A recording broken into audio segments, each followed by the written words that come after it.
teams definitely have a lot of respect for each other. Triggers Down and Str8 Rippin.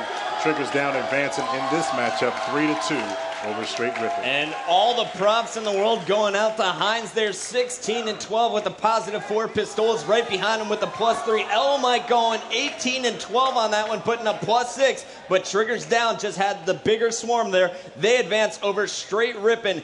Midship, Heretic. That is one of the hardest games to call ever. Guys, we're going up on the losers bracket next, but we're going to see who's going to face off. Str8 Rippin, we know they're going to be there, but is it going to be Dynasty or is it going to be Carbon? Right now, Dynasty has the lead in Game 4.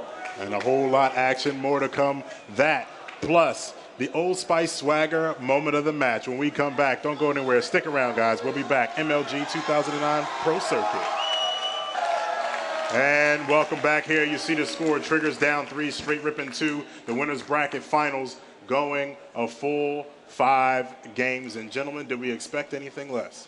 You know, no. I was hoping it would go that way, and Triggers Down pulled it out there. Elmite were. He was going crazy for Str8 Rippin, but it's just Hines and Pistola putting the team on their back in that one, and they ran away with the Game 5 victory. And we had some great moments in that match, including this Old Spice swagger moment of the match. Take it away, Chris. Yeah, that's right. Here's your Old Spice swagger moment of the match, and it's coming from the captain from Triggers Down. When Str8 Rippin was up, SK stepped up to the plate, and here's his triple kill that got everything sparked here for Triggers Down. The triple kill there set up the tying third cap, and then they just carried that momentum for the rest of the series. They won that game, and they took the early lead on Str8.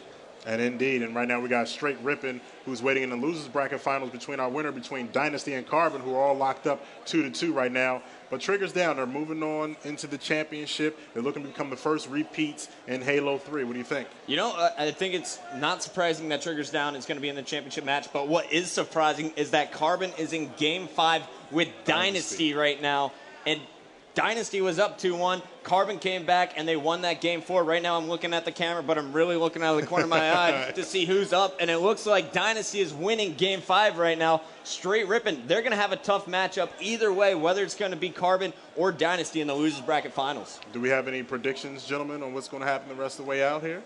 I think Naded's going to start to heat up. He's going to get mad, and Dynasty's going to lose, but not if Maniac's playing like the way he is, or Enable is playing like the way he is right now. I agree with that statement. All right, Scott's definitely pulling for Carbon, his former team, the team he retired from. But we're going to take a quick break, and when we come back, we got a lot more action here live from Anaheim.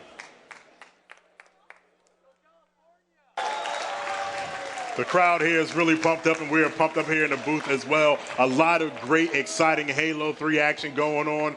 Jess, if you missed it while we were going, we had Dynasty and Carbon. They just went to a Game 5. But let's talk real quick, just again, about the Str8 Rippin, Triggers Down, and then we'll talk about what happened over there with Dynasty and Carbon. I mean, Str8 Rippin, Triggers Down, it's the number 1, number 2. Those guys are so evenly matched. Triggers Down pulled it out in Game 5, but Str8 Rippin, they showed a lot of heart. They were down 2-0 in the series. They came back, they won Game 3, Game 4, forcing that Game 5, but Triggers Down, they just proved they were better on Heretic right now. But we also just saw an amazing match. As soon as this main stage match was finished, I ran down and I watched the end there between Dynasty and Carbon.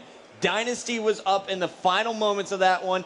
First off, Defy picked up a triple kill, and right after that, we saw Tizoxa get on top of Pink 3, pick up an overkill, and he was about a half second late of picking up the kill-tacular there on Walshy. But then Dynasty was up 48-45, and Carbon dug deep. Naded went off, and Scott, I was on the Dynasty side of things. What did you see? Well, I saw Naded. Naded gets control of Pink Tower after getting the double kill. They get him trapped in blue base, and then Naded goes in Pink side without his teammates, takes the control by himself, and finishes the game. Right now I had to check behind us, trying to figure out why is the crowd going crazy, because I'm not down there throwing out free stuff. But I look back, and it's Walshy down there, egging up the crowd, getting the crowd on the side. We know that a lot of times, Scott, in your past events playing, how much did the crowd atmosphere help you guys when you played? It helps a lot, especially after you get embarrassed. The crowd just doesn't even notice it. So it just helps you keep your positive mindset, and because of that, you can always focus on the win. All right, now we got the losers bracket finals coming up between Str8 Rippin and Carbon. Puckett, any thoughts? Yeah, you know, this is a rematch from what we saw on ESPN Saturday, or early actually on the Saturday morning broadcast.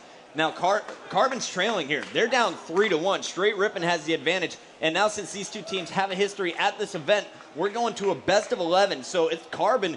They're going to have to carry that momentum that they just got in that huge victory over Dynasty. And they're going to have to pull out some early wins over Str8 Rippin. Otherwise, they're going to find themselves deep in the hole. All right, we're going to see if they can climb out of the hole. Down 3-1 right now, Str8 Rippin over Carbon. We'll see the losers bracket finals when we come back right after this.